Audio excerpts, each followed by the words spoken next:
नमस्कार मित्रांनो, निघाले भटके भटकायला. वेळेस आपण चाललोय सोमनाथ आणि द्वारका दर्शन.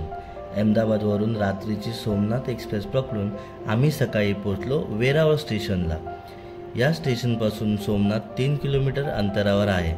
स्टेशन बाहेर आम्ही एक रिक्षा पकडली. रिक्षा निघाल्यावर आम्हाला रस्त्यात मोठ्या मोठ्या बोटी दिसल्या.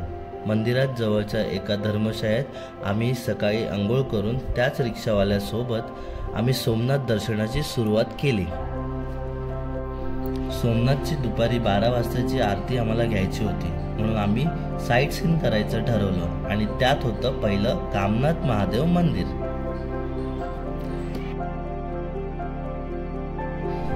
कामनाथ महादेव मंदिरात दर्शन घेऊन आम्ही निघालो 14व्या शतकात बांधलेल्या सूर्य मंदिराकडे. पांडव त्यांच्या अज्ञात काळात येथे आले असे म्हणतात. मंदिरावर सुंदर कोरीव काम आहे. तिथेच आम्ही सुंदर असे सुगरणीचे खोपे पाहिले. दुसरं होतं श्री गोलोकधाम तीर्थ.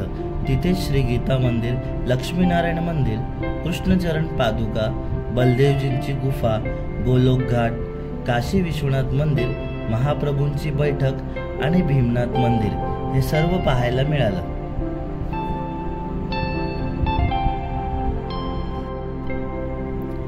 हे आहे भालका तीर्थ. या भव्य अशा शिवलिंगाचे दर्शन घेऊन आम्ही आत प्रवेश केला. भालका तीर्थ हे तेच ठिकाण आहे जिथे श्रीकृष्णाला आराम करते वेळेस एका शिकाऱ्याचा बाण लागला होता.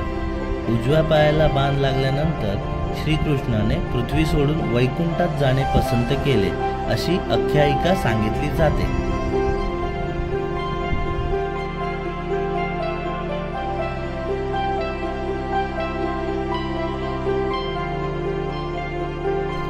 या समुद्रकिनारी 2 शिवलिंगे असून समुद्राच्या पाण्यानेच त्यांचा अभिषेक होत असतो.